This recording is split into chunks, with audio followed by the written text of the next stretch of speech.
JDU को सिर्फ एक सीट मिली है। हालांकि जेडीयू ने पूरा दबाव बनाया था चार मंत्री पदों के लिए, लेकिन एक सीट पर संतोष करना पड़ा है। और 2019 में जब पहली बार मंत्रिमंडल बना था तब भी जेडीयू को एक सीट ऑफर की गई थी, लेकिन उस समय जेडीयू ने इनकार कर दिया था। पंकज झा हमारे साथ जुड़ रहे हैं ज्यादा जानकारी लिए हुए। पंकज झा, हमारे पास वो 43 मंत्रियों की लिस्ट है जिनका आज शपथ दिलाई जानी है, लेकिन जेडीयू को सिर्फ एक ही सीट मिली है। यही इस समय की सबसे बड़ी खबर क्या?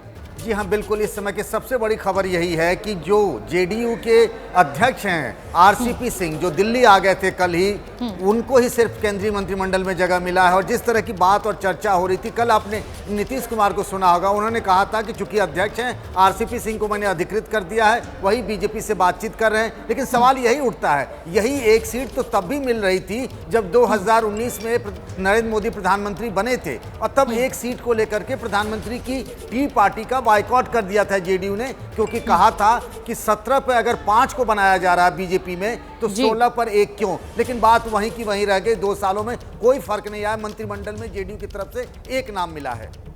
कहीं ना कहीं नीतीश कुमार के लिए भी मुश्किलें बढ़ सकती हैं, क्योंकि ललन सिंह इससे काफी खफा होंगे।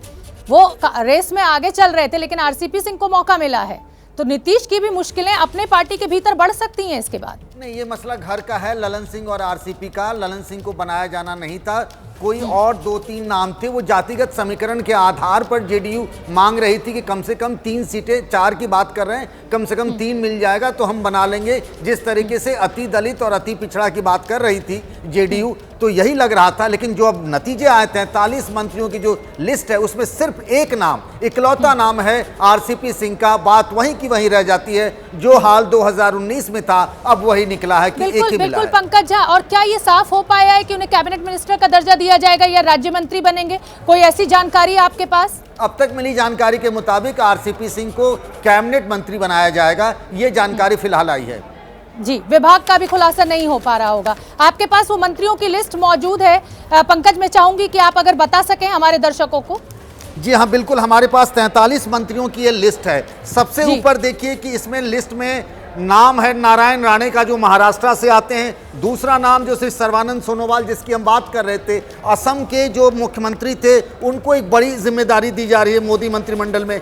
तीसरा नाम देखिए डॉक्टर वीरेंद्र कुमार खटीक, ये टीकमगढ़ से बीजेपी के सांसद हैं। थावर चंद गहलोत, जिनको मध्य प्रदेश के थे, उनको मंत्रिमंडल से ड्रॉप किया गया, तो ये अनुसूचित जाति समुदाय से हैं डॉक्टर वीरेंद्र कुमार खटीक। उसके बाद देखिए ज्योतिरादित्य सिंधिया, इनको इनाम मिला है, इनकी वजह से शिवराज सिंह की सरकार बनी, बीजेपी की सरकार बनी, तो उनका नाम है ज्योतिरादित्य सिंधिया। और ये पहली लिस्ट में अगर आप देखेंगे, फिर आगे नाम आ रहा है रामचंद्र प्रसाद सिंह, ये आरसीपी सिंह, रामचंद्र प्रसाद सिंह को हम आरसीपी सिंह के नाम से जानते हैं और ये जेडीयू के कोटे से हैं। आगे बढ़ेंगे आप श्री अश्विनी वैष्णव, ये रिटायर्ड ब्यूरोक्रेट हैं, ये प्रधानमंत्री मोदी के बहुत करीबी रहे हैं, राज्यसभा सांसद हैं, ये 2019 में बने और उड़ीसा से आते हैं। उड़ीसा से 2 मंत्री बनाए गए हैं। प्रताप सारंगी जो थे उनको ड्रॉप किया गया है। फिर आगे बढ़िए तो किरण रिजिजू, इनका प्रमोशन हो रहा है। किरण रिजिजू थोड़ी देर पहले पीएमओ में गए, प्रधानमंत्री के घर भी गए थे। फिर राजकुमार सिंह, ये बिहार से आते हैं, इनका भी प्रमोशन हो रहा है, इनका नाम है। हरदीप सिंह पुरी को आपने देखा है, इनका भी प्रमोशन तय माना जा रहा है। उसके बाद अगर अगला नाम देखेंगे मनसुख मांडविया, क्या ये गुजरात से हैं। तो पूरी 43 लिस्ट है। भूपेंद्र यादव का भी नाम है इसमें, जी किशन रेड्डी, इन सब के नाम है। लेकिन जो सबसे बड़ी बात है जिसकी हम चर्चा लगातार कर रहे थे, ये पूरे 2 पन्ने में 43 मंत्रियों के मोदी मंत्रिमंडल में जो बदलाव किया जा रहा है उसकी लिस्ट है। लेकिन सबसे बड़ी बात और सबसे बड़ी खबर आज की और अभी की यही है कि जेडीयू को इतनी लंबी खींचतान के बावजूद सिर्फ मंत्रिमंडल में सिर्फ एक जगह मिली है आरसीपी सिंह के नाम पर। ठीक है प्रकाश, आपका मैं रुख इसलिए पहले करना चाहूंगी क्योंकि लगातार हम कल से ये कयास लगा रहे थे कि 4 पद मांग रही है जेडीयू, तो कम से कम 2 से 3 तो मिलेंगे। यहाँ तो एक ही पे मानना पड़ा। तो क्या माना जाए कि पशुपति पारस को भी जेडीयू कोटे की सीट नीतीश कुमार ने दिलवा दी ताकि चिराग पासवान को किनारे लगाया जा सके? एक कहावत है, खोदा पहाड़ निकली चुहिया, वही हुआ है जेडीयू के साथ।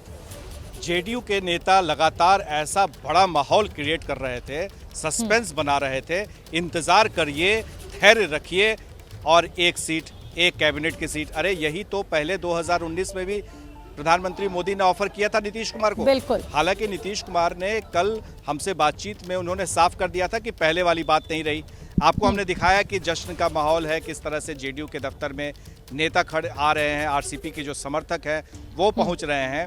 पर एक बात मैं बता दूं कि नेता जो जेडीयू के हैं उनमें खुशी नहीं है, उनमें उत्साह नहीं है, ये साफ दिख रहा है। क्योंकि जो जहां नेता है वहीं पड़े हुए हैं, वो एक दूसरे को बधाई संदेश भी नहीं दे रहा है। लेकिन और ना ही प्रकाश कोई कह रहा है खेल कि ये नीरज बड़ा काम पांडे हुआ है। नीरज कई पांडे नेता का ये दबे- आकलन है, प्रकाश नीरज पांडे का ये आकलन है कि जो पशुपति पारस हैं उनको जेडीयू कोटे से नीतीश ने ही मंत्री पद दिलवाया है और इसीलिए आखिरी समय तक ये बात टलती रही, पशुपति पारस का नाम सामने नहीं आ पा रहा था।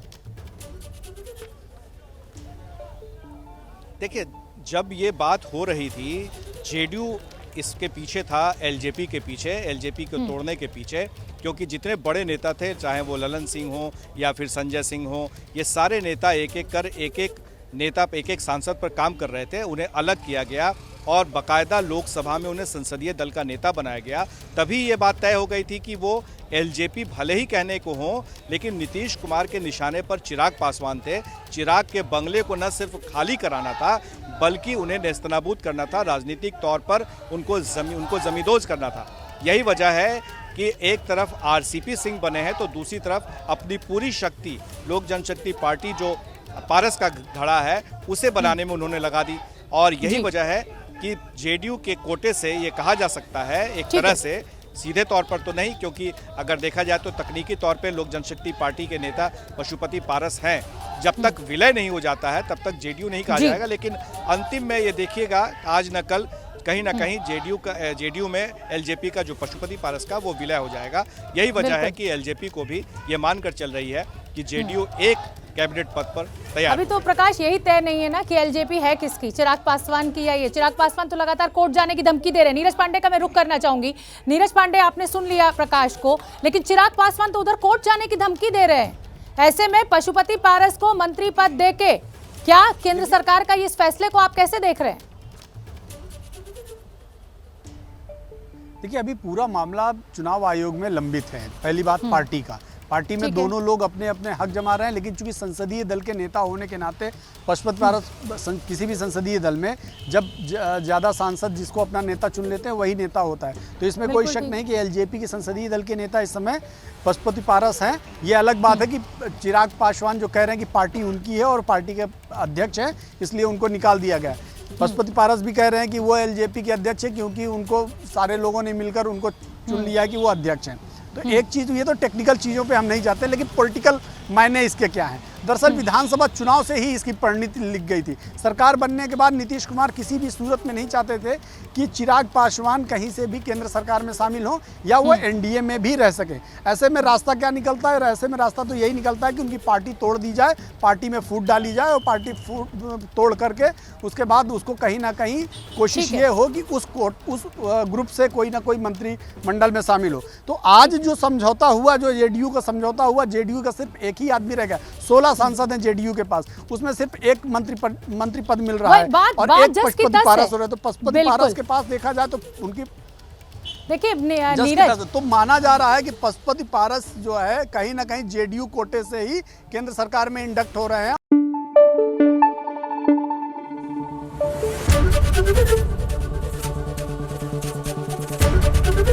एबीपी न्यूज आपको रखे आगे।